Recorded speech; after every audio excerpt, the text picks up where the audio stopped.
అందరికీ వందనండి. మరి యొక్క ప్రాతకాల సమయంలో మరి 4వ రోజు మోసే ఉపవాసంలో ఉన్న మనము ఈ రోజు మనం నేర్చుకోబోతున్న అంశం వచ్చి మరి మోషే గారు చెప్పిన 7 సాకులు. మోషే గారు చెప్పిన 7 సాకులు, దానికి దేవుడు గారు ఇచ్చిన సమాధానాలు ఏంటి అనేది మరి రాత్రికాల సమయంలో మరి ఈ యొక్క వాక్యం మనం ధ్యానిద్దాము. నిర్గమకాండము 3వ అధ్యాయం 11వ వచనం.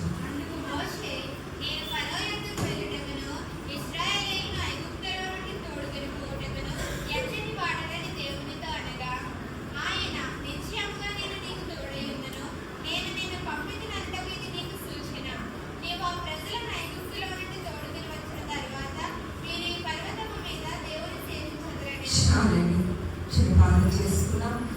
పరిశుద్ధ తండ్రి, మహానతుడ, ఘనమైన దేవ, నీకే స్తోత్రములు చెల్లిస్తున్నాము తండ్రి. ఇదిగోని ప్రభా తండ్రి 4వ రోజు ప్రభా, ఇదిగోని ప్రభా మోసే ఉపవాసాలు రాత్రికాల సమయంలో నీ సన్నిధిలో మనందరం ఉంచిన దేవ, నీకే వందనాలు. ఇదిగో తండ్రి ప్రభా ఇప్పుడు చదువుతున్న వాక్య వర్తమానంలో ప్రభా, ఇదిగో మీరే నీ ఆత్మ ద్వారా నింపండియ్యా. ఇదిగో నా మాటలకు నా జ్ఞానం కాదు కానీ ప్రభా, నీ మాటలో నీ జ్ఞానంతో ప్రభా మీరే వాక్యాన్ని బోధించమని ప్రార్థిస్తున్నాం తండ్రి. వినే వారిలో మీ ఆత్మాభిషేకం దయచేయండి, చెప్పే నాలో కూడా మీ ఆత్మాభిషేకం దయచేసి ప్రభా ఆ వాక్యాసలను జీవించే మనసులను అందరికీ దయచేయమని యేసుక్రీస్తు పరిశుద్ధ నామమును బట్టి అడిగి వేడుకుంటున్నాం తండ్రి. ఆమేన్. హల్లెలూయా. మరణాత. సో ఇప్పుడు మొట్టమొదటిగా మరి మోషే గారు చెప్పిన సాకులను చూస్తున్నాం కదా. నిర్గమకాండము 3వ అధ్యాయం 11వ వచనంలో మొట్టమొదటిగా మనం చూస్తున్నాం కదా. ఇక్కడ మోషే గారితో మరి దేవుడు మనుచున్న పలుతో మాట్లాడుతున్న సమయంలో మరి ఇక్కడ మోషే గారికి మరి దేవుడు ఒక పనిని అప్పగిస్తున్నారు, ఒక బాధ్యతని అప్పగిస్తున్నారు. అయితే అంటే అప్పగిస్తున్న సమయంలో ఇక్కడ మోషే గారు తాను హెచ్చించుకుంటారా తగ్గించుకుంటారు కదా. ఇక్కడ మోషే గారు అంటున్నారు కదా, మరి నేను ఎంతటి వాడినయ్యా ప్రజలు విడిపించడానికి, ఫరో రాసులు వెళ్ళడానికి నేను ఎంతటి వాడినయ్యా అని అంటున్నాడంటే తాను హెచ్చించుకోవట్లేదు కానీ తాను దేవుడి దగ్గర ఏం చేస్తాడండి, తగ్గించుకుని మాట్లాడుతున్నట్టుగా. అంటే తను గర్వంగా చెప్పట్లేదు, అహంకారంగా చెప్పట్లేదు కానీ ఒక భయంతో తగ్గింపుతో ఇక్కడ మొట్టమొదటి సాకు అనేది దేవుడు చెబుతున్నట్టుగా మనం చూస్తున్నాం. సో ఎందుకంటే మరి మోషే గారు మరి తను పుట్టినప్పటి నుంచి 40 సంవత్సరాలు ఎక్కడున్నారు? ఫరో కుమార్తెని కుమారుడుగా ఎన్ని ఇయర్స్ ఉన్నారు? 40 ఇయర్స్, 40 సంవత్సరాలు ఆయన ఉన్నారు. మరి తర్వాత మరొక 40 సంవత్సరాలు గొర్రెలు పంచుకునే కాపరిగా ఆయన ఉన్నారు. సో మరి ఆయన భయపడిన కారణం ఏంటంటే మరి 40 సంవత్సరాలు అంటే తక్కువ సంవత్సరాల కాదు. 40 సంవత్సరాలు అయినా ఒక సాధారణ మనిషిగా గొర్రెలు కాపరిగా మరి ఉన్నందుకు మరి సడన్ గా ప్రభు వచ్చి నేను ఇశ్రాయేలు ప్రజల్ని విడిపించడానికి, వాళ్ళు నడిపించడానికి ఫరో దగ్గరికి రాజు దగ్గర వెళ్ళి మాట్లాడాలని చెప్తే మరి మోషే గారికి భయం వేస్తుందా లేదా, టెన్షన్ వస్తుందా కదా లేదా? అందుకని ఇక్కడ మోషే గారు మొట్టమొదటిగా అంటారు కదా, నేను ఏ పాటి వాడయ్యా, నాకు ఏ అర్హత ఉందని, నేను గొర్రెలు కాల్చుకునే వాడిని, నాకు ఏ నాయకత్వం ఉందని చెప్పేసి నేను వెళ్ళగలను, ఫరోతో మాట్లాడగలను చెప్పేసి మీరు మోషే గారు మొట్టమొదటిగా భయంతో తగ్గింపుతో దేవుడికి ఏం చెప్పారండి, సాకు అనేది చెప్పినట్టుగా మనం చూస్తున్నాం. అక్కడ దేవుడు ఇచ్చిన సమాధానం మనం చూస్తున్నాం కదా. నిర్గమకాండం 3వ అధ్యాయం 12వ వచనంలో ఆయన ఇచ్చినగా నేను నీకు తోడై యుందును. హల్లెలూయా. మరణాత. మీరు ప్రభు అంటారు కదా, మీరు మోషే గారు భయపడుతున్నారని చెప్పేసి, సాకు చెప్తున్నారని చెప్పేసి మరి దేవుడు విడిచిపెట్టేశారా? విడిచిపెట్టలేదు. ఇప్పుడు దేవుడు అంటున్నాడు కదా, మీరు భయపడాల్సిన అవసరం లేదు, నేను నీకు తోడై ఉంటాను అని. చాలాసార్లు మనం ఏదైనా దేవుడు మనకు చేయడానికి, దేవుడు మనకు అప్పగించిన బాధ్యత నెరవేర్పు చేయడానికి మనం కంపల్సరీ ఏం చేస్తామండి, భయపడతాము. దేవుడు కన్నా నేను చేయగలనా, ఒక దేవుడు స్వార్థ చేయాలంటే నేను చేయగలనా, ఏదైనా దేవుడు మనం చెప్తే నేను చేయగలనా అని భయపడతాం. కానీ మనకి దేవుడు తోడే ఉన్నాడు విశ్వాసం మనలో ఉంటే మనం ఏ పని చేయాలనుకున్నా ఆ పని వెంట ఖచ్చితంగా మనకు ఎవరు ఉంటారండి? దేవుడు ఉంటారని ఇక్కడ మోషే గారు సాకు చెబుతుంటే ఇక్కడ దేవుడు చెప్పిన మాటలో మనకు అర్థమవుతుంది. మన జీవితంలో ఏ పని చేయాలో భయపడుతున్నట్లయితే ఈరోజు దేవదేవుడు నీతో మాట్లాడుతున్నాం కదా, దేవుడు నీకు తోడే ఉన్నాడు. ఇక్కడ మోషే గారు మొట్టమొదటిగా భయంతో, ఆందోళనతో, దిగులుతో, ఏ చేయలేని పరిస్థితుల్లో మరి నా వల్ల కాదు ప్రభావాన్ని పార్టీ మాట్లాడి తను తగ్గించుకొని మీరు మాట్లాడుతున్న సమయంలో ప్రభు చెప్పిన మాట ధైర్యం ఏంటంటే మీరు భయపడాల్సిన అవసరం లేదు, నేను నీకు తోడుగా ఉండి నడిపిస్తాను అని ఇక్కడ దేవుడు మాట్లాడటం మనం చూస్తున్నాం. మరి రెండో సంవత్సరం చూసినట్లయితే నిర్గమకాండము 3వ అధ్యాయం 13వ వచనం.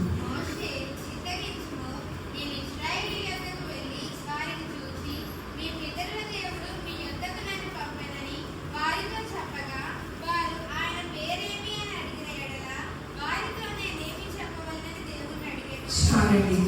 రెండో మాట మనం చూస్తున్నాం కదా, ఈయన రెండో సాకు ఏంటంటే సరేనయ్యా నువ్వు వెళ్ళమంటున్నావు కాబట్టి నేను వెళ్తాను, కానీ అక్కడ వెళ్ళిక ప్రజలందరినీ కూడా నేను ఏమని చెప్పాలి, ఎవరని చెప్పాలి అని చెప్పేసి రెండో సాకుగా ఇక్కడ మోషే గారు మీరు దేవుడితో మాట్లాడుతున్నట్లుగా మనం చూస్తున్నాం. ఎందుకంటే ఆ కాలంలో ఐగుప్తీయులకి రకరకాల దేవతలు ఏం చేసేవారండి? పూజిస్తూ ఉండేవారు, రకరకాల దేవతలను ఆరాధిస్తూ ఉండేవారు. కనుక మీరు మోషే గారు అడుగుతున్నారు కదా, మీరు నేను వెళ్ళి చెబుతాను, నీవు నాతో మాట్లాడేవని, నన్ను నడిపించబోతున్నావని, నేను విడిపించాలని, పంపించామని అన్ని చెప్తాను, కానీ వారి పేరు ఏంటి అని అడిగితే నేను వారికి ఏం సమాధానము చెప్పాలి, ఏమని చెప్పాలి, ఎలాగని చెప్పాలని ఇక్కడ మోషే గారు రెండో సాకు వెతుకున్నట్లుగా మనం చూస్తున్నాం. అక్కడ దేవుడు చెప్పిన సమాధానం మనం చూస్తున్నాం కదా. 14వ వచనం.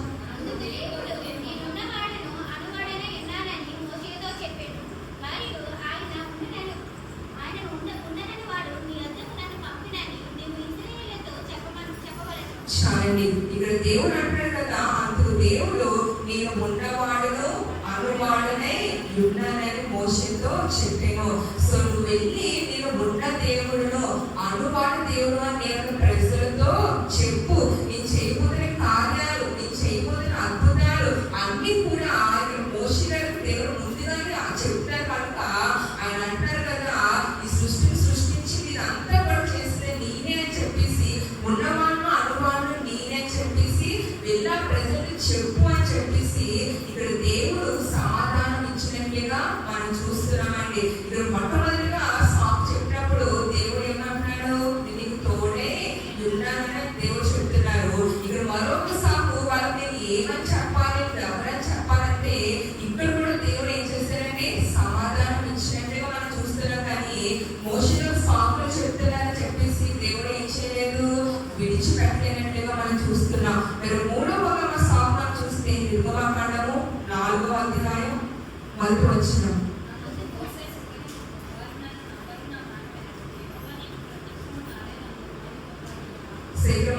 మూడవ మనం చూస్తున్నాం కదా, అందుకు మోషే చిదరించుము, వారు నన్ను నమ్మరు, నా మాట వినరు, యెహోవా నీకు ప్రత్యక్షము కాలేదప్పుడు అని ఉత్తరము ఇయ్యగా. హల్లెలూయా, మరణాత.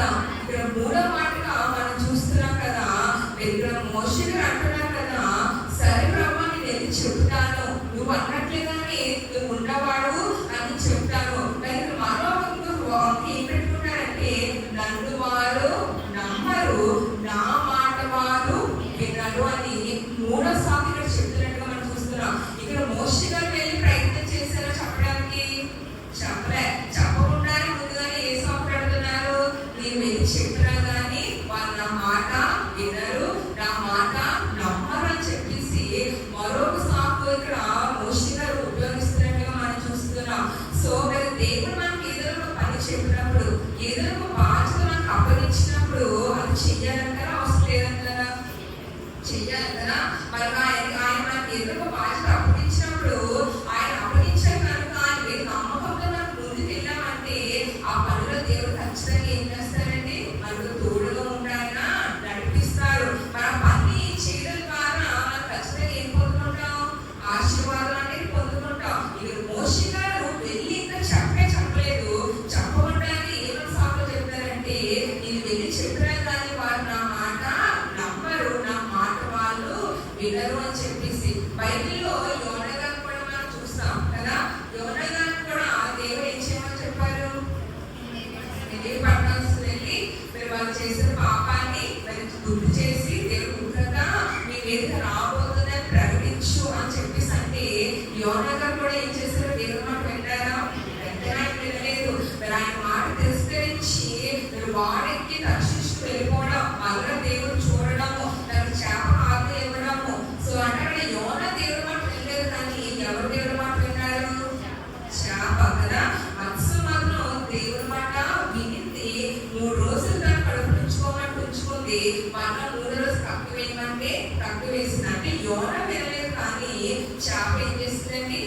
దేవుడు మాట విని మరి దేవుడు చెప్పినట్లుగా చేసినట్లుగా మనం చూస్తున్నాం. కానీ యోనా గారు నాకు మాత్రం ముందు దేవుడు చెప్పినట్లుగా చేయలేదు, పారిపోవడానికి ప్రయత్నించారు. కానీ దేవుడు విడిచిపెట్టాడా? విడిచిపెట్టలేదు. తను చేసిన తప్పు తెలుసుకునేలాగా చేసి మరలా రెండోసారి అవకాశం ఇచ్చారు. అప్పుడు యోనా గారు ఏం చేశారండి? దేవుడి యొక్క సువార్తను ప్రకటించినట్టుగా మనం చూస్తున్నాం. అంటే దేవుడు మనకి ఏదైనా పని అప్పగించారు అంటే ఆ పని నుంచి మనం ఎంత తప్పించుకోవాలని ప్రయత్నించినా దేవుడు ఏం చేయడు? విడిచిపెట్టడాన్ని మోషే గారి ద్వారా, యోనా గారి ద్వారా మనకు అర్థమవుతుంది అన్నమాట. ఇక్కడ మోషే గారు కూడా ఎన్ని సాకులు చెప్పినప్పటికీ కూడా దేవుడు మోషే గారు ఏం చేయలేదండి? విడిచిపెట్టలేదు. అక్కడ దేవుడు చెప్పిన సమాధానం మనం చూస్తున్నాం కదా. చూడండి, నిర్వాకాండము 4వ అధ్యాయం 2-3 వచనం.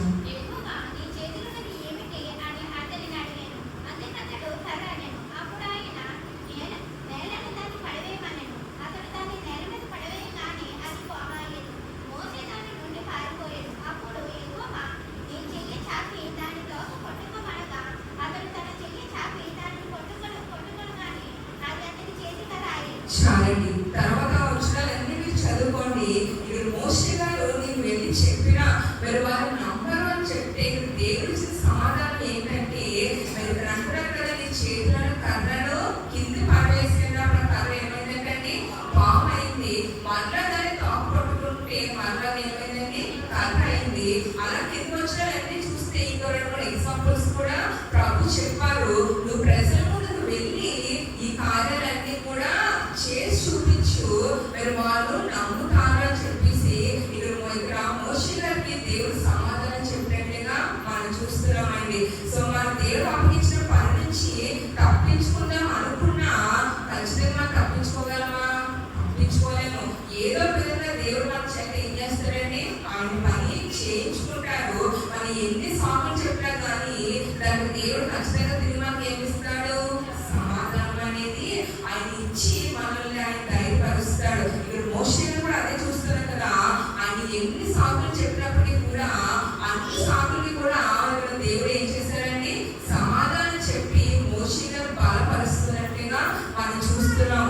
ఇందాక మోషే గారు చూస్తే, యోనా గారు చూసినట్లయితే అక్కడ పారిపోవడానికి ప్రయత్నించారు కదా, పారిపోయారు. కానీ ఇక్కడ మోషే గారు పారిపోవట్లేదు, కానీ దాన్ని సాకులు చెప్పి ఏదో తప్పించుకోవడానికి ఏం చేస్తారండి? ప్రయత్నం చేస్తున్నట్టుగా మనం చూస్తున్నాం. మరి 4వదిగా మనం చూస్తే నిర్గమకాండము 4వ అధ్యాయం 10వ వచనం.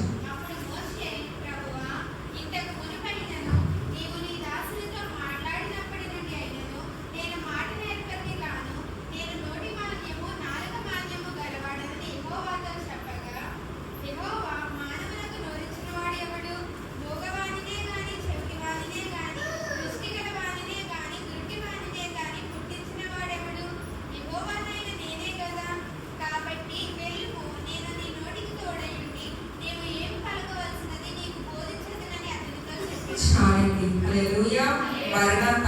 మరి ఇక్కడ 4వ సాకు మనం చూస్తున్నాం కదా. ఇక్కడ 4వ సాకు మోషే గారు చెప్తున్నారు కదా.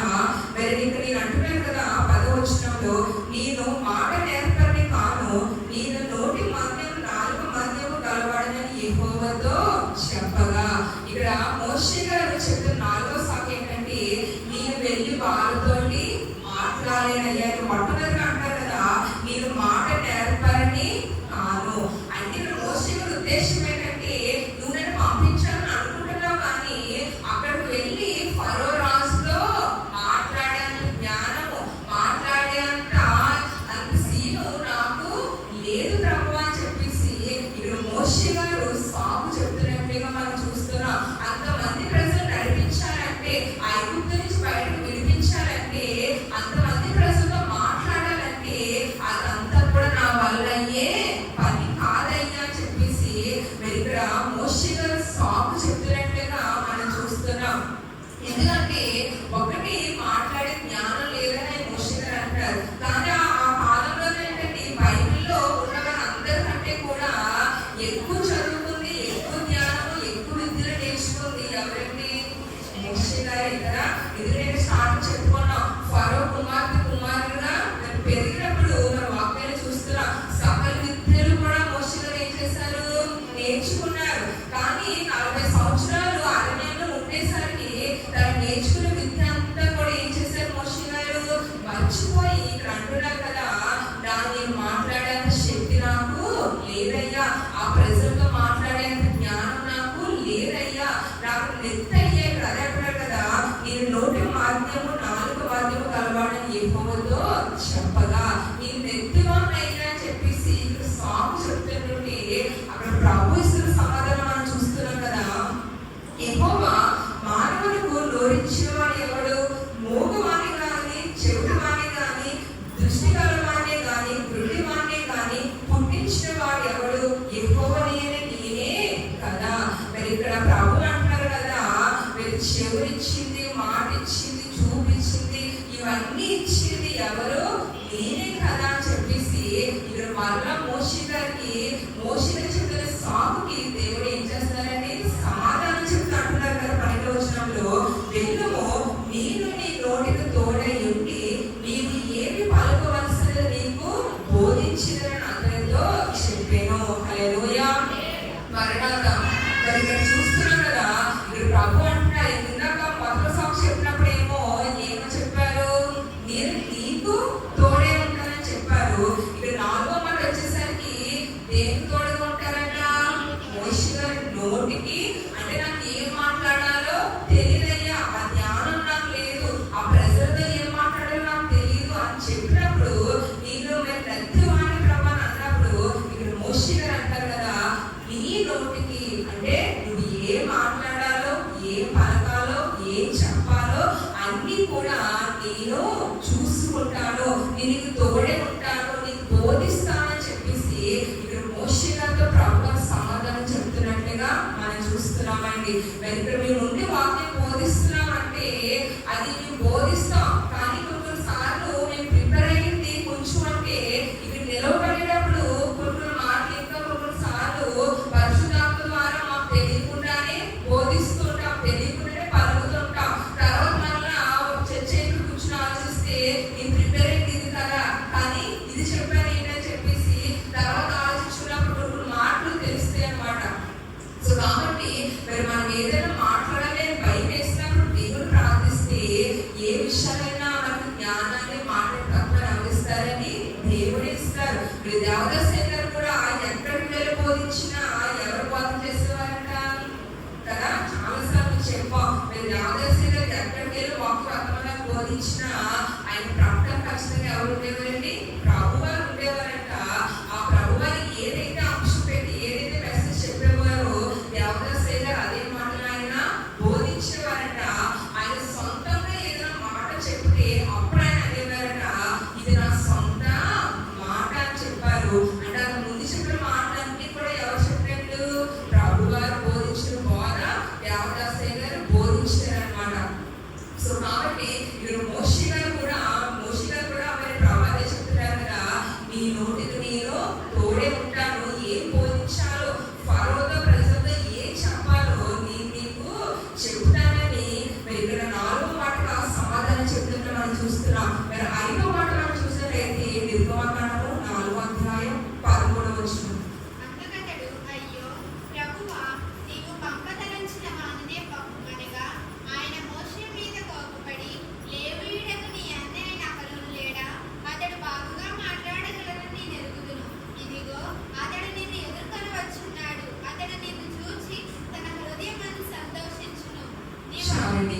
ఇక్కడ చూస్తున్నాం కదా 5వ మాట 13వ వచనంలో, అందుకతడు అయ్యో ప్రభువా నీవు పంపదలిచిన వారినే పంపమనగా. ఇక్కడ 5వ అంటారు కదా, నీవు వేరే ఒక్కరిని పంపు ప్రభువా, నన్ను కాకుండా నువ్వు వేరే ఎవరైనా పంపాలనుకుంటే, పంపని ఉద్దేశం ఉంటే వేరే వారిని పంపించు ప్రభు అని చెప్పేసి ఇక్కడ 5వ సాగు ఇక్కడ మోషే గారు చెప్తున్నట్లుగా మనం చూస్తున్నాం. అప్పటి వరకు అనేక మాటలు దేవుడు చెప్తున్నారు, నేను తోడే ఉంటాను, నీ మాటకు నీ నోటికి నేను వాక్యం ఏం చెప్పాలో బోధిస్తాను, అనేక విషయాల్లో ప్రభు బలపరుస్తున్నప్పటికీ కూడా ఇంకా మోషే గారు ఏం చేస్తారండి? ఇంకా సాగులు చెప్తానే ఉంటున్నారు. కానీ ఇక్కడ దేవుడు విడిచిపెడుతున్నారా? విడిచిపెట్టలేదు. అంత చెప్పినప్పటికీ కూడా మోషే గారు 5వ సాగు చూస్తున్నాం కదా, నన్ను కాకుండా వేరే వారిని నీవు పంపించు ప్రభు అని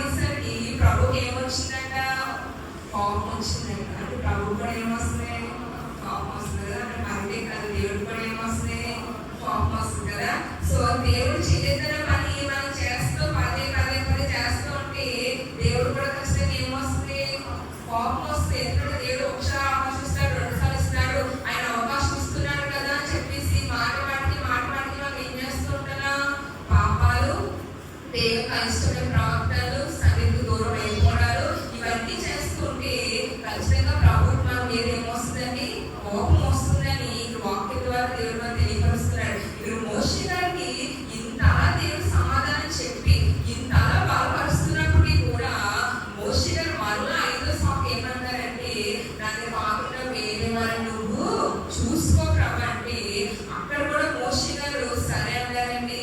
అంటే అక్కడ కూడా దేవుడు చెప్తే సమాధానం ఏంటి, నీ అన్నయ్య అహరోన్ని నీకు తోడుగా ఇస్తాను, నువ్వు ఏం మాట్లాడాలో ఏం చెప్పాలో అన్ని కూడా అహరోనికి చెప్తే అహరోని నీ పక్షాన మీరు చెబుతాడని చెప్పేసి ఇక్కడ మోషేకు తోడుగా తన అన్నయ్య అహరోని దేవుడు ఏం చేశాడండి, ఏర్పాటు చేసినట్లుగా మనం చూస్తున్నాం. సో కాబట్టి మన ఆలోచనలు వేరు, దేవుడు ఆలోచనలు వేరు. చాలా సార్లు మనం దేవుడి సన్నిధిని తప్పించేసుకున్నాం, దేవుడి పనులు తప్పించేసుకున్నాం అనుకుంటాం, కానీ మన ఆలోచనలు ఒకలా ఉంటాయి, దేవుడి ఆలోచనలు ఒకలా ఉంటాయి. మీరు మోషే గారు అనేక సాకులు చెబుతూ తప్పించుకోవాలని అనుకుంటారు, తన సాకులన్నింటికి కూడా తను ఇంకా మరలా ఏం చెప్పడం తిరిగి దేవుడు ఏం చేస్తారండి, సమాధానం చెబుతున్నట్లుగా నిన్నే పంపిస్తాను, కానీ నీకు తోడుగా నేను నీ అన్నయ్య అహరోన్ని నీకు ఇస్తానని చెప్పేసి ఇక్కడ 5వ మాటగా మరి దేవుడు చెబుతున్నట్లుగా మనం చూస్తున్నాం. మరి 6వ మాట మనం చూస్తే నిర్గమకాండము 6వ అధ్యాయం 12వ వచనం.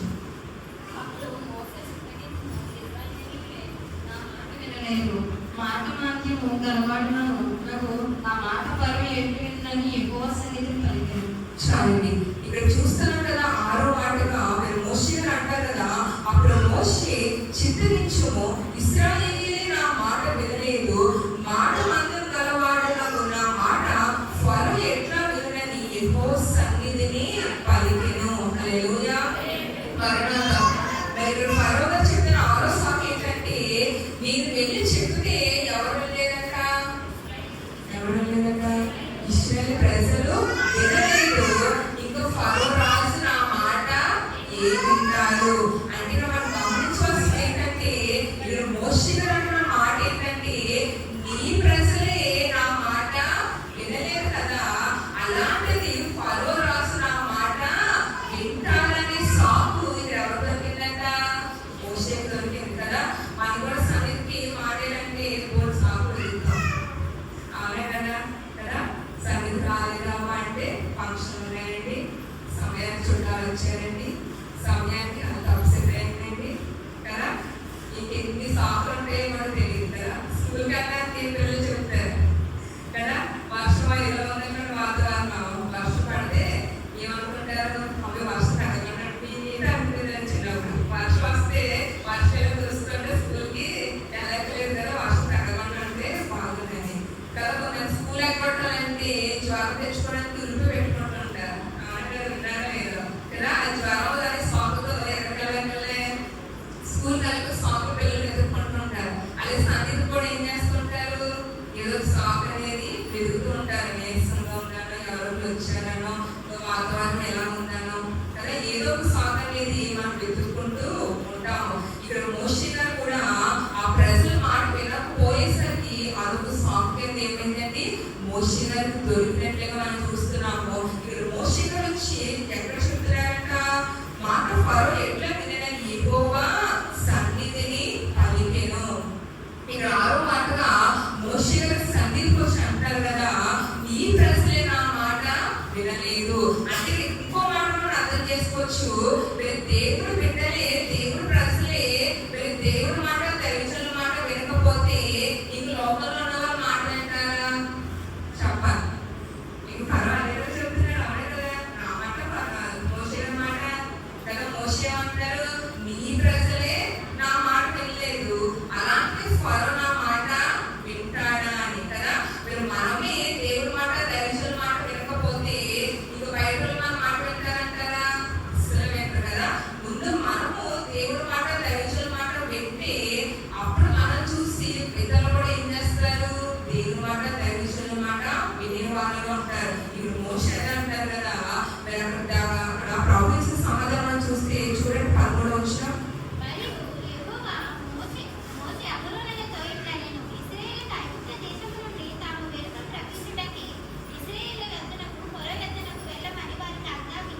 ఇక్కడ చూస్తున్నాం కదా, ఇక్కడ మరి ప్రభు వారు మనకు సమాధానం ఇస్తున్నారు కదా, నేను మీకు ఇచ్చిన ఆజ్ఞను ఏం చేయమంటారండి?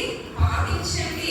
నువ్వు నీ అన్న అహరోను తీసుకుని వెళ్ళి నేను ఏం చెప్పానో ఏం చేయమన్నానో అది చెయ్యండి అని చెప్పేసి ఇక్కడ మోషే గారితో ప్రభు సమాధానం ఇచ్చినట్లుగా మనం చూస్తున్నాం. ఇక్కడ మోషే గారు దేవుని సన్నిధికి వచ్చి మీరు అక్కడ సాగు చెప్తుంటే అక్కడ దేవుడు అంటున్నాడు కదా, నేను మీకు ఏ ఆజ్ఞ ఇస్తున్నానో అది పాటించండి, అది చెయ్యండి అని ఇక్కడ ప్రభు చెప్తున్నట్లుగా మనం చూస్తున్నాం. మన జీవితంలో ఏ సమస్య ఉన్నా, ఏ కష్టం ఉన్నా, ఏది ఉన్నా కానీ మనం ఎక్కడికి వచ్చినా చెప్పుకోవాలంట, దేవుని సన్నిధికి వచ్చి చెప్పుకోవాలి. మనం పాడుకుంటాం కదా కన్వెన్షన్ గీతంలో 6వ కీర్తన, నీ సన్నిధి నిలుపు నాలో, నీ సన్నిధి నిలుపు,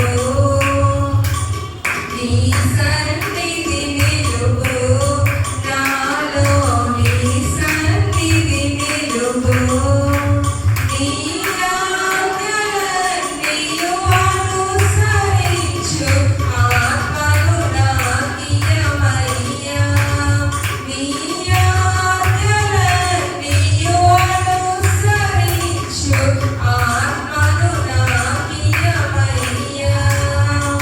నీ సన్నిధి నిలుపు నాలో, నీ సన్నిధి నిలుపు. హల్లెలూయా. మరణాత ఈ కీర్తనంతా వ్యక్తిగా పాడుకోండి. సో అనేక మరి ఆ మీనింగ్స్ అంతా ఇందులో ఉన్నాయి. మన దేవుడి సన్నిధిలో ఉన్నట్లయితే దేవుడు ఆత్మను అనుసరించేలాగా ఆయన ఆత్మకి ఏం చేస్తాడంటే దేవుడు దయచేస్తాడు.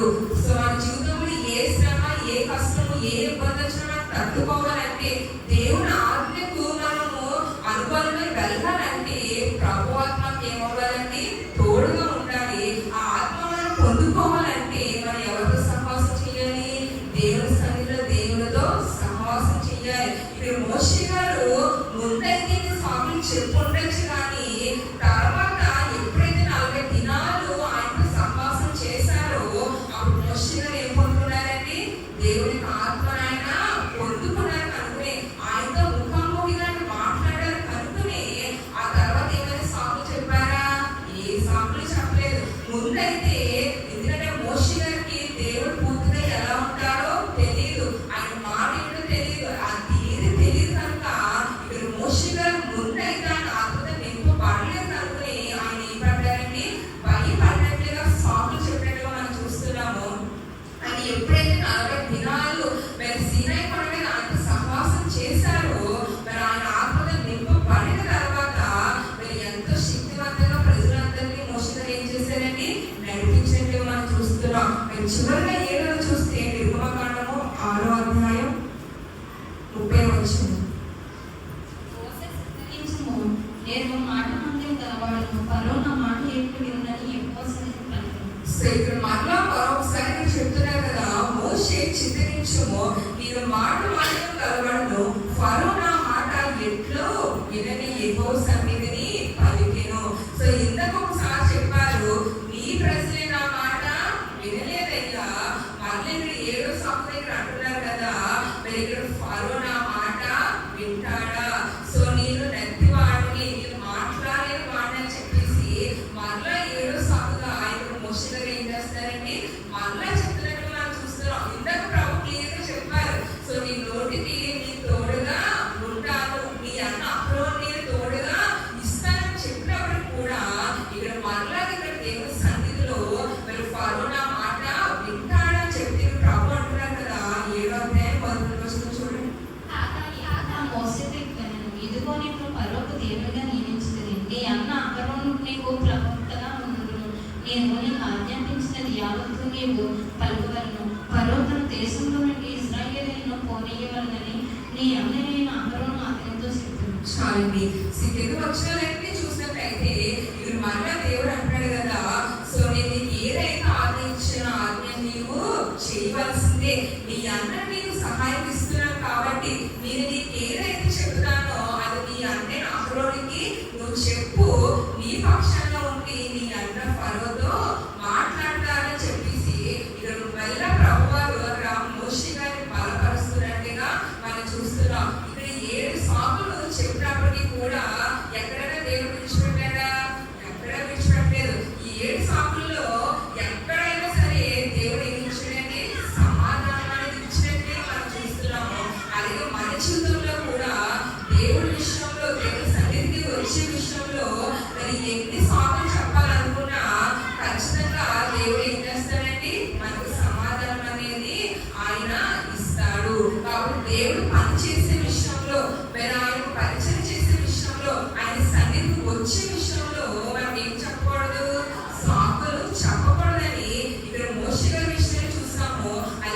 యోన గారి గురించి కూడా చూస్తాము.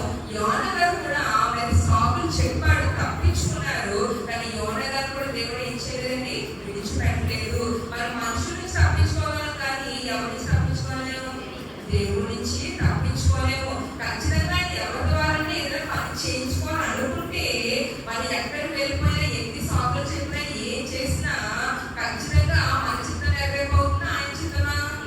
ఆయన చిత్తమే నెరవేరిపోతుంది. సరే, కానీ చాలాసార్లు అనుకుంటాము నేనే గొప్ప జ్ఞానిని అనుకుంటాం కదా, నేనే గొప్ప తెలివైన వాళ్ళని అనుకుంటాం. కానీ మరి మనకి జ్ఞానం ఇచ్చిందే ఎవరు? దేవుడు కదా. ఆయన జ్ఞానం ఉంది, మన జ్ఞానము ఎంత కాదు. సో కాబట్టి దేవుడు బిడ్డలారా, ఈ 40 దినాలు కూడా మన దేవుని సన్నిధిలో ఆయనతో సహవాసం చేస్తున్నామంటే ఈ 40 దినాలు ఎలా తప్పించుకున్నామా, ఎప్పుడు మానేద్దామా, సో ఎప్పుడు మానేసి ఇంట్లో కూర్చుందామా అని చెప్పి సాకులు వెతుక్కోవడం కాదు. కానీ ఈ 40 దినాలు కూడా మీరు దేవుడితో ఎలాగైనా సహవాసము చెయ్యాలి. ఎలాంటి సాకులు ఎలాంటి వంకలు పెట్టుకోకుండా ఈ 40 దినాలు కూడా ఆయన సన్నిధిలో ఆయనతో సహవాసము చెయ్యాలి. ఈ సన్నిధులను వరాలు నేను పొందుకోవాలని చెప్పేసి ఈ 40 దినాలు కూడా ఒక దీక్ష కింద మనం ఏం చేయాలని ఆచరించే వారుగా ఉంటే ఖచ్చితంగా మోషే గారు సాకులు అయితే చెప్పారు. కానీ ఎప్పుడైతే 40 దినాలు కూడా ఆయన సన్నిధిలో ఆయనతో సహవాసం చేశారో ఆ సహవాసం ద్వారా అనేక అద్భుత కార్యాలు మోషే గారి ద్వారా దేవుడు ఏం చేశారండి, చేయించారా లేదా? అలాగే నీ జీవితంలో కూడా అద్భుతాలు కావాలంటే, ఆశ్చర్యకార్యాలు కావాలంటే, మరి దేవుడికి వరాలు కావాలంటే ఈ 40 దినాలు కూడా మనం ఏం చేయాలండి, మరి సాకులు వెతుక్కోవడం కాదు. కానీ సన్నిధికి ఎలా మానేద్దామా, వర్షం వస్తుంది అది ఇది అని చెప్పి సాకులు వెతుక్కోవడం కాదు. కానీ భయభక్తులు కలిగి ఆయన సన్నిధిలో సహవాసం చేసినట్లయితే ఖచ్చితంగా మన